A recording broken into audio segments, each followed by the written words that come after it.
That has nothing to do with my prophet.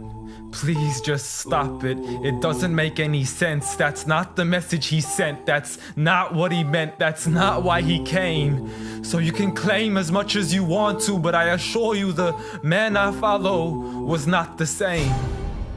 See, I know a man who forbade the cutting down of a plant, who even spoke against those who had burnt an ant. So why is it that I simply can't understand how we claim to follow the same man? I mean, I know a man who forbade us from harming the innocent, saying he who does so would not only be prohibited from paradise, but he would not even smell its scent. So please tell me how what you're doing has anything to do with the message that he sent.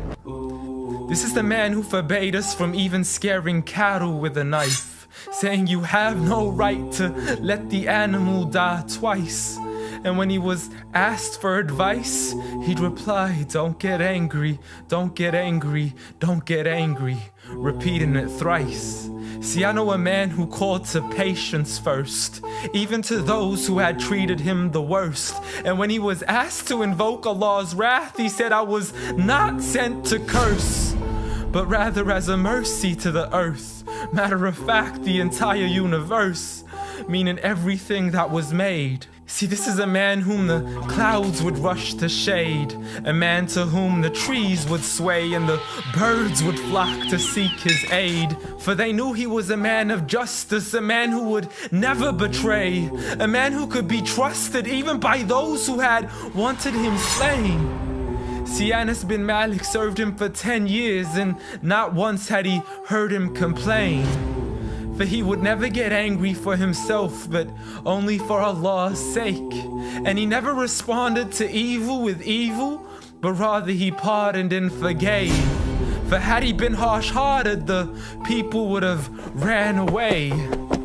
So what is it that we still don't understand when we claim to follow Islam, yet we fail to follow this man? I mean, I know a man who was so caring and compassionate, who said that there is a reward in serving all things that are animate.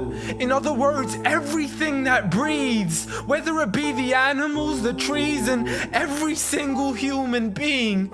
I mean, if Allah called him Rahmatan lil Alameen, how dare you call him anything else that contravenes? See, this is a man who said that the Muslim was he who is soft, simple, and lenient.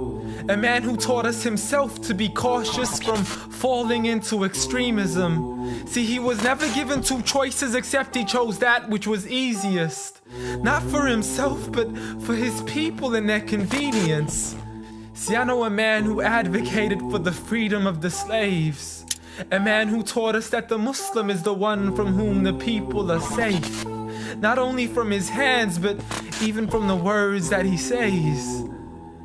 See, this is a man who would never mock, mimic, nor ridicule, nor would he ever publicly rebuke an individual. This is the man I follow, so forgive me if this sounds unusual. But the man I know was so much more handsome, so beautiful.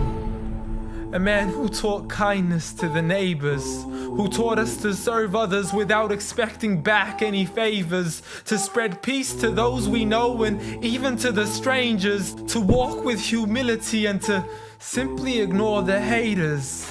But nevertheless, I know a man who still taught us to stand up for the oppressed. From the men, women, and children who call out to us in distress. I know a man who taught us to fight for these people, but by no means does this mean we have the right to transgress. For those who oppress have nothing to do with his name. So you can say what you wish to say and continue to defame his name, but at the end of the day, I assure you, the man I follow was not the same. Muhammad sallallahu alayhi wa sallam.